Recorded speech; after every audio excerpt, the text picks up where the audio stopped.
Welcome back on this Monday morning. Military officials confirming Mexican troops did in fact draw weapons on and question 2 American soldiers on the U.S. side of the border in an incident earlier this month.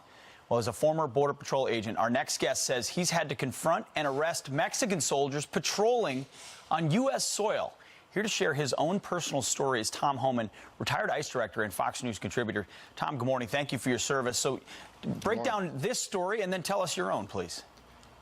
Well, you know, I read the story, and it looks like they were outnumbered. It looks like the Mexican officials did draw their weapons on them, and one of the U.S. soldiers actually surrendered a firearm to the Mexican soldier, which I don't understand. I wasn't there. I'm not going to judge him. Back in my day, I was talking to a producer back in 1985. I was a young Border Patrol agent, probably a year in, when we got a call from dispatch saying the ranchers reported a group of what they appeared to be soldiers on his property.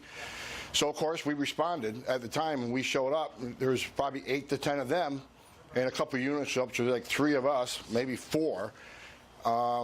Quickly realized they were Mexican soldiers, because on the way there, you got to understand, are there actually Mexican soldiers that are lost?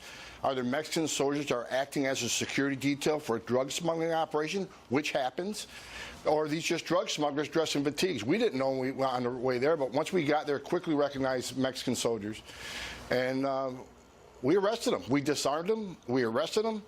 We took them back to our station. We processed them for entry to the country illegally. And we returned them to a port of entry to their commander and handed back the firearms. Why were they there?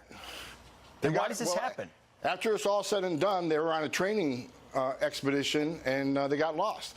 Back then, you know, you got the Mexican border is only surrounded by a barbed wire fence. So you don't know if is that the border or is that a rancher's fence keeping cattle in. But they got lost. Hopefully they weren't training on a compass, because if they did, the training session went really bad. But it wasn't until after the situation where you actually think, wow, that could have went bad. But there are scenarios where the Mexican military is working with cartels, maybe creating a diversion and helping drugs get through. Absolutely, and that's what you think about when you respond to this scene. Are they on the bad side? Are they operating as a security detail for drug cartels? Because that does happen still. Or were they actually drug smugglers dressed in fatigues, which happens all the time? So these situations are very dangerous and they're very hairy. Absolutely. Hey, the job you guys do on that border, incredibly difficult, very ambiguous, much like being in combat sometimes. Thank you very much for what you've done and for sharing your story. Appreciate it, Tom. Have a good Monday. I appreciate it.